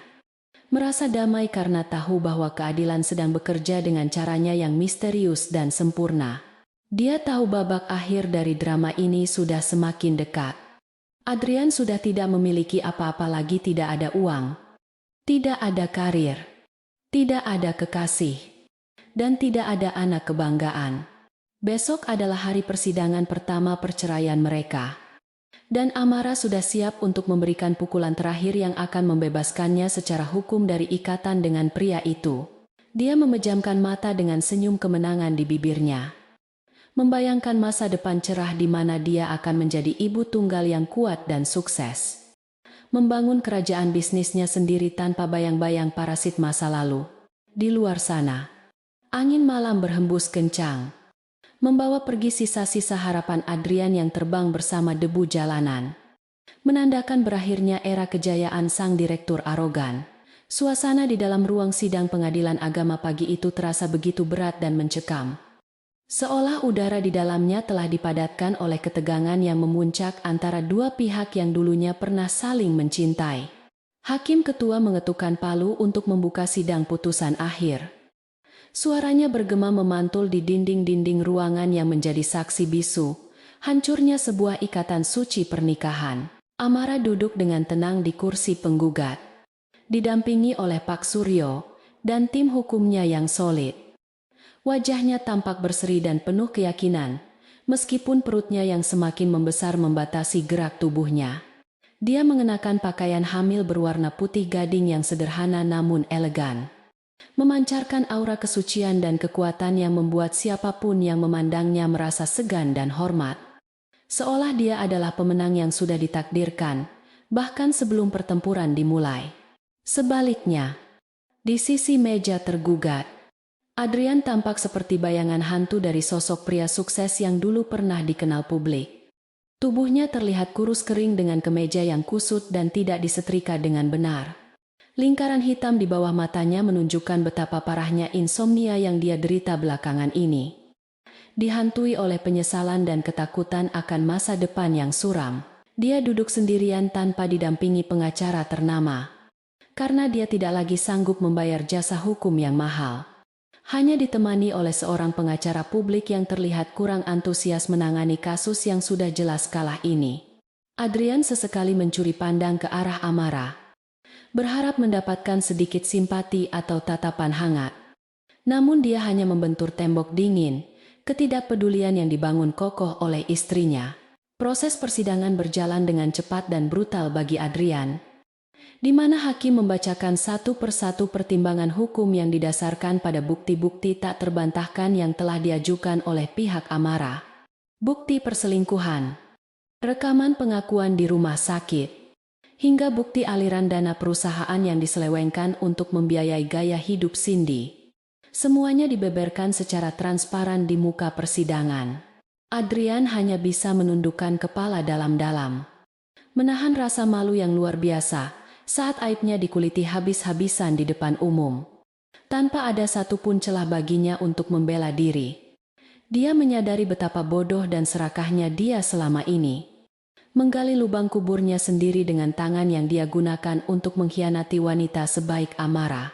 Pukulan telak datang ketika hakim membacakan putusan mengenai pembagian harta gonogini dan hak asuh anak, yang sepenuhnya berpihak kepada Amara, karena Adrian terbukti melakukan kesalahan fatal dalam pernikahan. Hakim memutuskan bahwa Adrian tidak berhak atas sepeser pun aset yang diklaim sebagai harta bersama. Karena terbukti bahwa modal awal berasal dari keluarga Amara dan Adrian telah melakukan penggelapan dana selama pernikahan berlangsung. Selain itu, hak asuh penuh atas anak yang masih dalam kandungan diberikan kepada Amara, dengan alasan bahwa Adrian tidak memiliki kemampuan finansial dan stabilitas emosional untuk merawat seorang anak. Adrian merasa dunianya runtuh seketika. Dia kehilangan istri, anak, harta, dan harga diri dalam satu ketukan palu yang mematikan. Setelah sidang resmi ditutup, Amara segera beranjak dari kursinya, menyalami tim pengacaranya dengan senyum tipis, lalu berbalik untuk meninggalkan ruangan tanpa menoleh sedikit pun ke arah Adrian.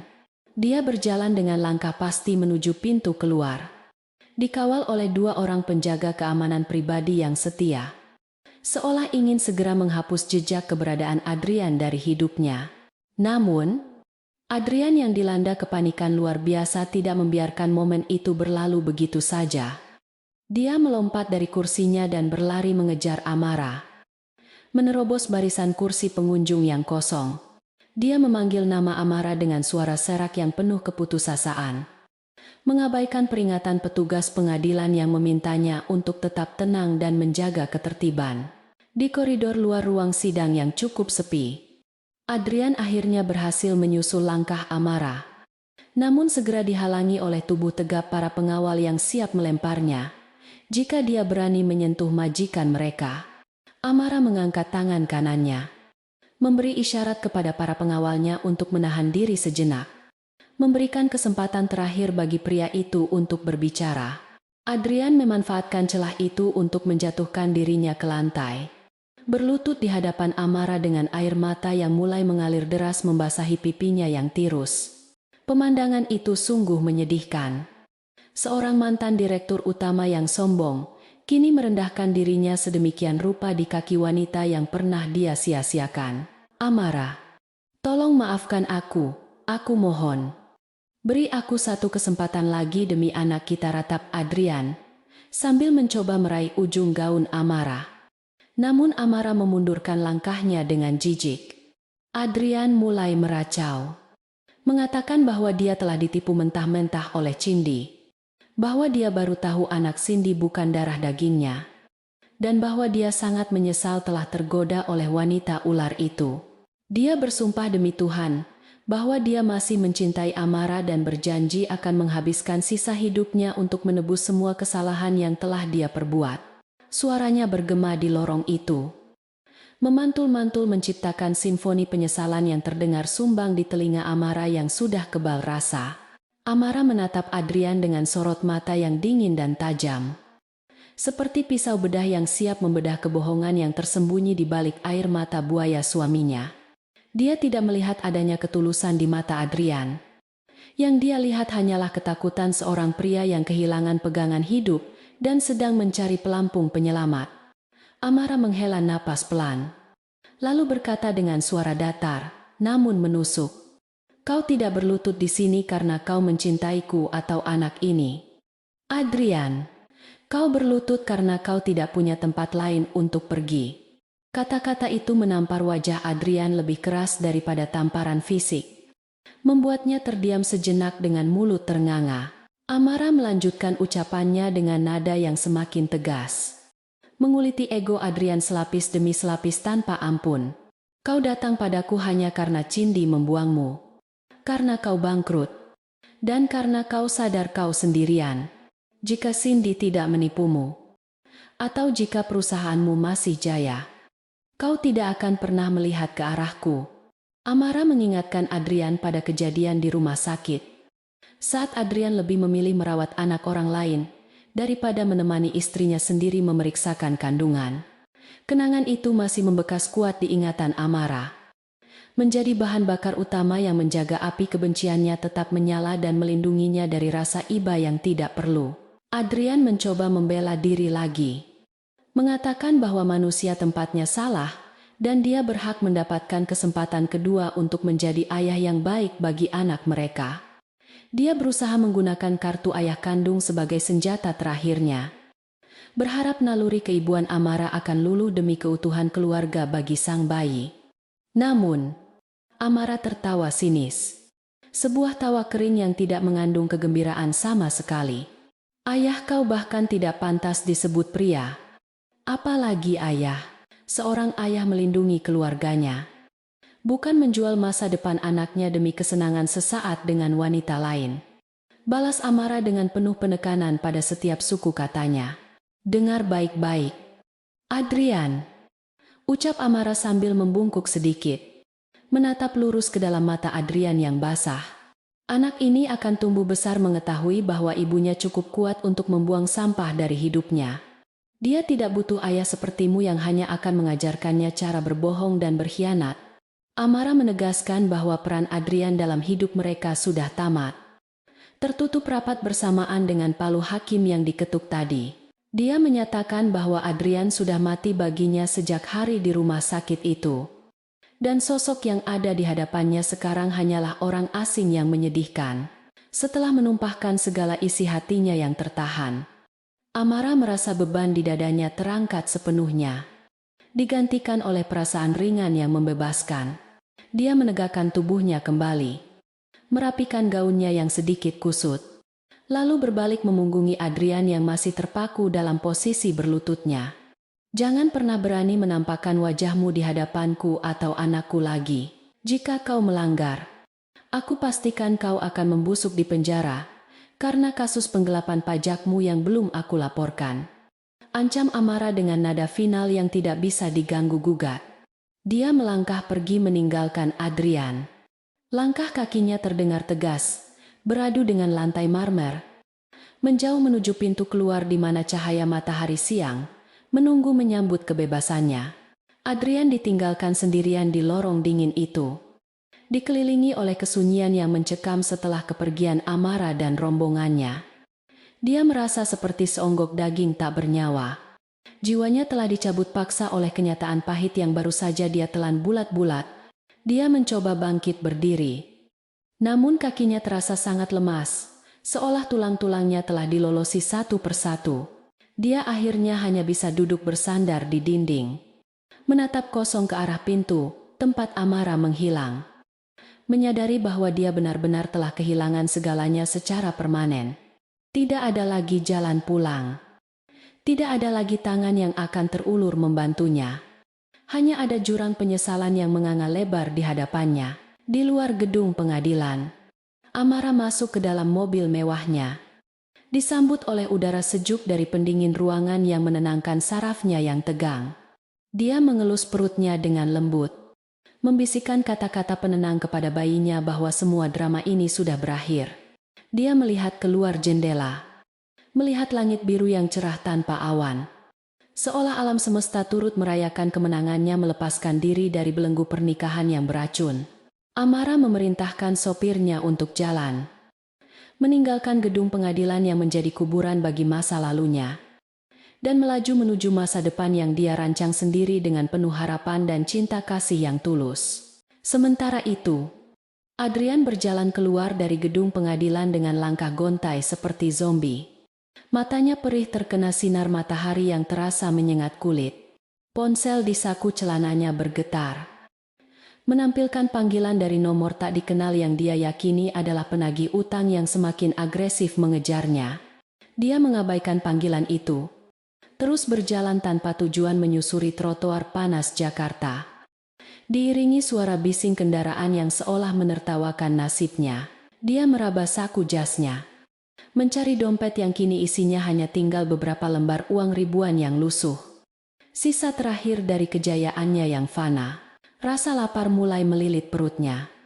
Namun rasa lapar akan martabat dan kehormatan yang hilang terasa jauh lebih menyiksa batinnya. Dia teringat pada Cindy yang telah memblokir semua kontaknya dan menghilang entah kemana, membawa serta rahasia dan kebohongan yang menghancurkan hidup Adrian. Dia teringat pada rekan-rekan bisnisnya yang kini pura-pura tidak kenal, pada karyawan yang dia pecat dengan semena-mena, dan pada semua orang yang pernah dia sakiti. Karma telah datang menagih utangnya dengan bunga yang sangat tinggi, dan Adrian tidak memiliki aset apapun untuk membayarnya, selain dengan penderitaan seumur hidup. Dia berhenti di sebuah jembatan penyeberangan, melihat arus lalu lintas di bawahnya yang padat merayap. Merenungkan betapa kecil dan tidak berartinya dia sekarang di tengah kota besar ini. Dulu dia merasa seperti raja yang bisa menggenggam dunia dengan satu tangan.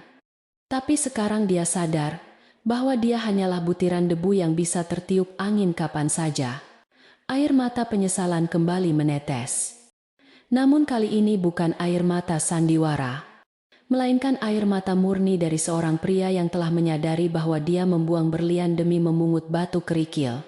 Adrian menutup wajahnya dengan kedua telapak tangan, menangis tergugu di tengah keramaian kota yang acuh tak acuh, meratapi nasibnya yang kini sebatang kara di dunia yang kejam ini. Jauh di sana, di sebuah kafe mewah, Amara sedang menikmati segelas jus jeruk segar, merayakan kebebasannya bersama teman-teman lamanya yang selama ini dia abaikan demi mengurus Adrian. Tawa lepas terdengar dari bibirnya, tawa yang sudah lama hilang, menandakan kembalinya jiwa Amara yang ceria dan penuh semangat. Dia tahu perjalanan di depan sebagai ibu tunggal tidak akan mudah, Tetapi dia memiliki sumber daya, keluarga, dan yang terpenting, dia memiliki harga diri yang utuh kembali. Dia tidak lagi memikirkan Adrian. Pria itu hanyalah sebuah bab buruk dalam buku kehidupannya yang tebal. Sebuah pelajaran mahal yang membuatnya tumbuh menjadi wanita yang jauh lebih kuat dan bijaksana dari sebelumnya. Waktu berlalu dengan kecepatan yang tak terduga, mengubah hari menjadi bulan dan bulan menjadi tahun. Membawa perubahan drastis bagi nasib dua manusia yang pernah terikat dalam satu janji suci.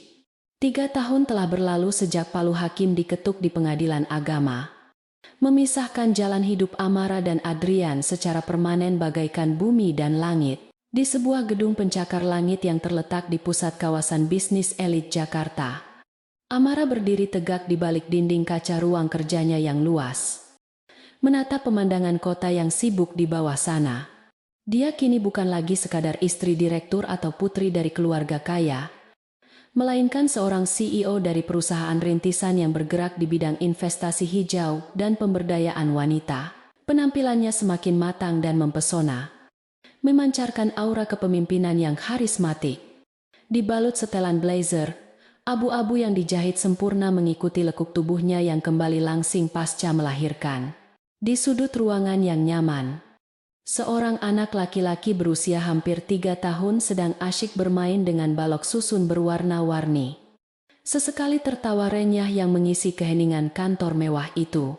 Namanya adalah Elian, putra semata wayang Amara, yang tumbuh menjadi anak yang cerdas, aktif, dan sangat tampan dengan mata yang berbinar penuh rasa ingin tahu.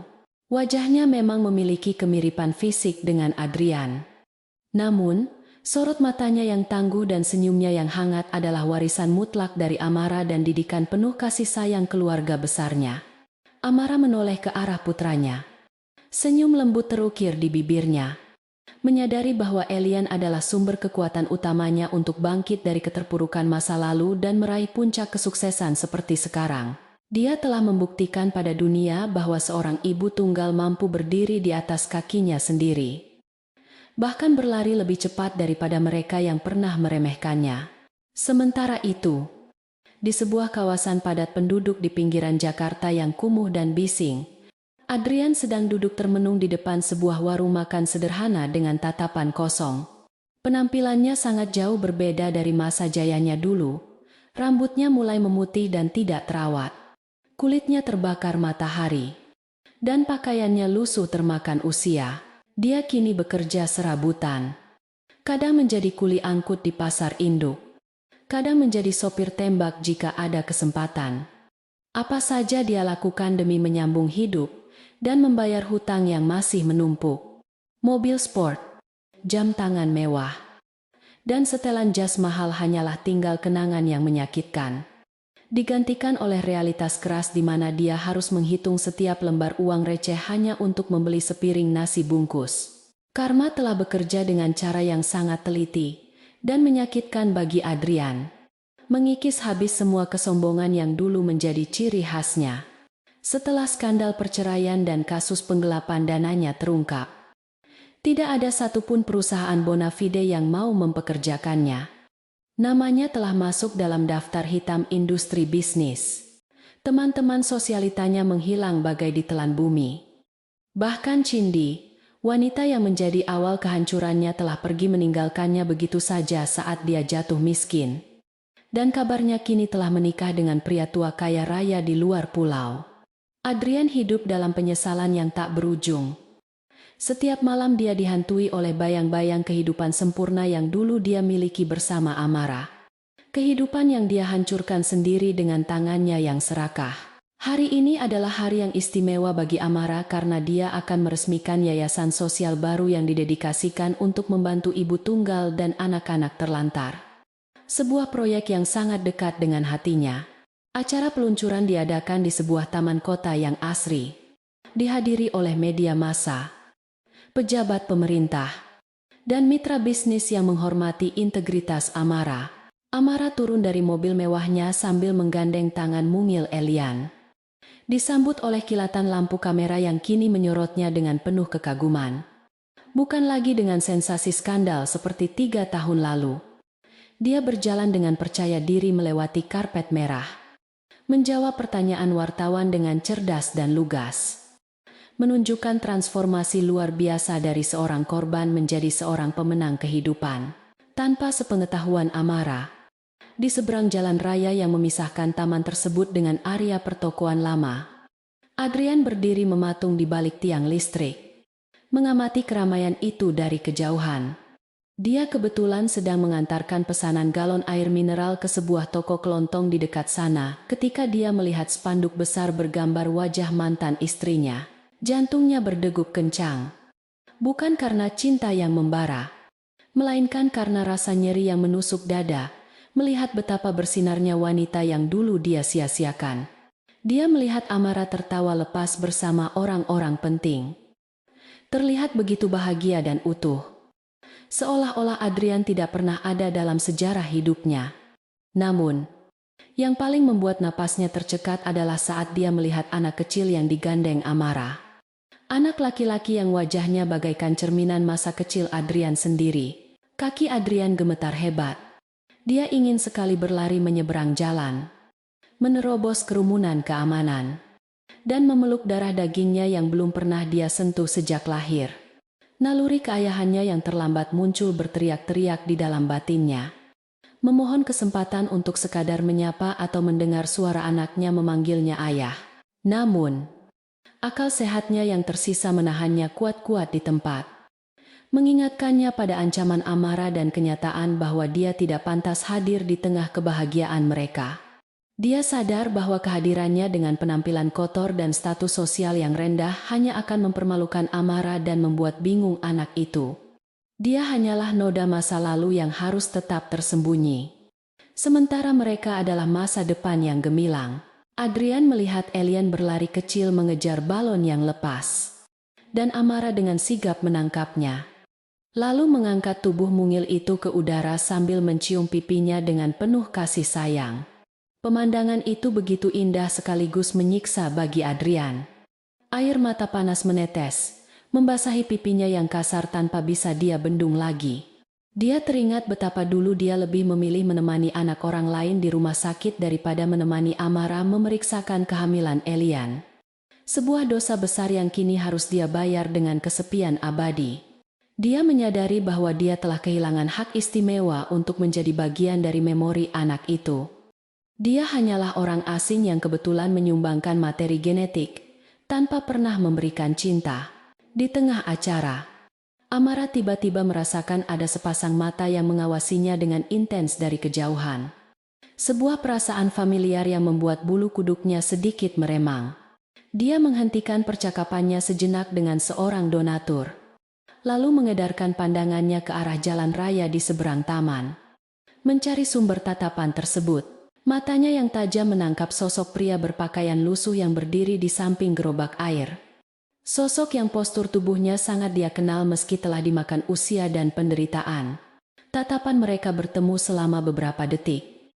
Melintasi jarak fisik dan jurang emosi yang memisahkan dua dunia yang berbeda. Amara tidak merasakan kemarahan atau kebencian lagi saat melihat Adrian dalam kondisi menyedihkan seperti itu. Yang ada hanyalah rasa iba yang tipis dan perasaan lega, karena dia sudah benar-benar lepas. Dia melihat penyesalan yang mendalam di mata Adrian. Melihat kehancuran seorang pria yang telah kehilangan segalanya. Dan itu sudah cukup menjadi penutup bagi babak dendam dalam hidupnya. Amara tidak memalingkan wajah dengan angkuh. Dia hanya menatapnya datar. Lalu perlahan mengalihkan perhatiannya kembali kepada alien yang sedang menarik ujung blazernya meminta perhatian. Dengan gestur sederhana itu, Amara menegaskan bahwa Adrian tidak lagi memiliki kuasa untuk mengganggu kedamaian batinnya. Dia hanyalah penonton di pinggir jalan kehidupan Amara. Adrian yang menyadari bahwa Amara telah melihatnya namun memilih untuk mengabaikannya. Merasakan pukulan telak yang terakhir pada egonya yang sudah remuk. Dia mengerti arti tatapan itu. Itu adalah tatapan seseorang yang sudah sembuh total. Seseorang yang sudah tidak peduli lagi apakah dia hidup atau mati. Rasa malu yang luar biasa menyergapnya. Membuatnya segera menundukkan kepala. menarik topi kumalnya lebih rendah untuk menutupi wajah, dan berbalik pergi meninggalkan tempat itu. Dia menyeret langkahnya yang berat menjauh dari cahaya kebahagiaan keluarga kecil itu. Kembali menuju kegelapan lorong-lorong sempit tempat dia menyembunyikan kegagalannya. Amara kembali fokus pada pidato penutupnya di atas panggung kecil yang disediakan. Suaranya lantang dan menginspirasi saat dia berbicara tentang pentingnya kemandirian wanita dan perlindungan terhadap anak. Dia menceritakan sedikit tentang perjalanan hidupnya tanpa menyebut nama, menjadikan kisahnya sebagai motivasi bagi banyak wanita yang hadir di sana agar tidak takut keluar dari hubungan yang toksik. Tepuk tangan meriah membahana di seluruh taman, mengeluhkan namanya sebagai simbol kekuatan dan keberanian. Sebuah pengakuan publik yang jauh lebih berharga daripada pujian palsu yang dulu sering dia terima saat masih menjadi istri Adrian. Elian bertepuk tangan paling kencang di barisan depan. Matanya berbinar bangga melihat ibunya menjadi pusat perhatian dunia. Malam harinya, setelah menidurkan Elian dengan dongeng tentang ksatria yang berani, Amara duduk di balkon apartemennya sambil menikmati segelas teh hangat. Dia memandang langit malam Jakarta yang bertabur bintang, merenungkan pertemuan singkatnya dengan Adrian tadi siang, yang terasa seperti sebuah epilog dari novel panjang yang melelahkan. Dia tidak merasa perlu untuk menceritakan hal itu kepada siapapun, bahkan kepada orang tuanya, karena baginya Adrian sudah benar-benar menjadi masa lalu yang tidak relevan. Dia bersyukur kepada Tuhan atas semua ujian yang pernah menimpanya, karena tanpa pengkhianatan itu, dia mungkin masih menjadi wanita naif yang hidup di bawah bayang-bayang suami yang tidak menghargainya. Amara menyadari bahwa kebahagiaan sejati tidak datang dari status pernikahan atau harta suami, melainkan dari rasa damai di hati dan kemampuan untuk mencintai diri sendiri serta orang-orang yang tulus. Dia memiliki Elian. Dia memiliki keluarga yang suportif. Dia memiliki karir yang cemerlang.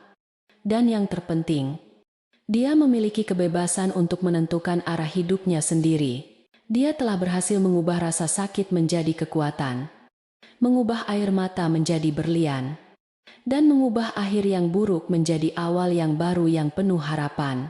Dia berjanji dalam hati akan membesarkan Elian menjadi pria yang bertanggung jawab dan menghormati wanita, agar tidak ada lagi wanita lain yang harus merasakan sakit seperti yang pernah dia alami. Di sisi lain kota, di sebuah kamar kos sempit yang pengap dan hanya diterangi lampu redup, Adrian sedang memandangi satu-satunya foto kenangan yang tersisa di dompetnya. Itu adalah foto pernikahan mereka yang sudah lecek dan pudar warnanya, menampilkan senyum bahagia Amara yang kini terasa sangat asing baginya. Dia mengusap wajah Amara dan calon bayi di foto itu dengan jari yang kotor dan kasar. Bergumam kata maaf berulang kali kepada dinding kosong yang bisu. Dia akhirnya menyadari bahwa hukuman terberat bagi seorang pengkhianat bukanlah penjara atau kemiskinan, melainkan hidup dengan kenangan akan kebahagiaan yang pernah dia miliki, namun dia buang dengan sia-sia, dan kesadaran bahwa dia tidak akan pernah bisa mendapatkannya kembali. Adrian meletakkan foto itu di meja kecil di samping tempat tidurnya, lalu mematikan lampu. Mencoba tidur di tengah suara bising tetangga dan gigitan nyamuk yang tak henti-hentinya. Dia tahu besok pagi dia harus bangun pagi-pagi buta untuk kembali bekerja keras demi sesuap nasi, menjalani sisa hidupnya dalam bayang-bayang penyesalan. Kisah hidupnya telah menjadi peringatan bagi siapa saja bahwa kesetiaan adalah hal yang mahal, dan sekali kau merusaknya, tidak ada lem yang cukup kuat untuk merekatkannya kembali. Dia menutup matanya, membiarkan mimpi membawanya ke masa lalu, satu-satunya tempat di mana dia masih bisa merasakan kehangatan yang telah hilang selamanya. Keesokan harinya, matahari terbit dengan sinar keemasan yang menyinari seluruh kota, membawa harapan baru bagi mereka yang mau berusaha dan memperbaiki diri. Amara bangun dengan semangat baru, siap menghadapi tantangan bisnis hari ini, dan merencanakan liburan akhir tahun bersama Elian dan orang tuanya ke Eropa. Dia tidak lagi menoleh ke belakang. Matanya tertuju lurus ke depan, ke masa depan yang cerah dan penuh kemungkinan tak terbatas. Dia adalah bukti hidup bahwa wanita yang terluka bisa menyembuhkan dirinya sendiri dan bangkit menjadi lebih kuat, lebih bijaksana, dan lebih bahagia tanpa perlu bergantung pada pria yang tidak layak. Cerita ini berakhir bukan dengan kembalinya pasangan yang terpisah, melainkan dengan ditemukannya jati diri yang sempat hilang. Keadilan telah ditegakkan bukan melalui balas dendam yang berdarah, tetapi melalui kesuksesan dan kebahagiaan yang diraih dengan cara yang terhormat. Amara dan Elian berjalan bergandengan tangan menyusuri jalan setapak di taman kompleks perumahan mereka. Tertawa lepas menyambut hari baru, meninggalkan jejak kaki yang tegas di atas bumi. Mereka adalah definisi keluarga bahagia yang sesungguhnya. Keluarga yang dibangun di atas pondasi kasih sayang yang tulus dan ketangguhan hati yang tak tergoyahkan. Dan di kejauhan, bayang-bayang Adrian perlahan memudar, hilang terhapus oleh cahaya terang kehidupan Amara yang baru, menandakan akhir dari sebuah kisah kelam dan awal dari legenda sang wanita besi.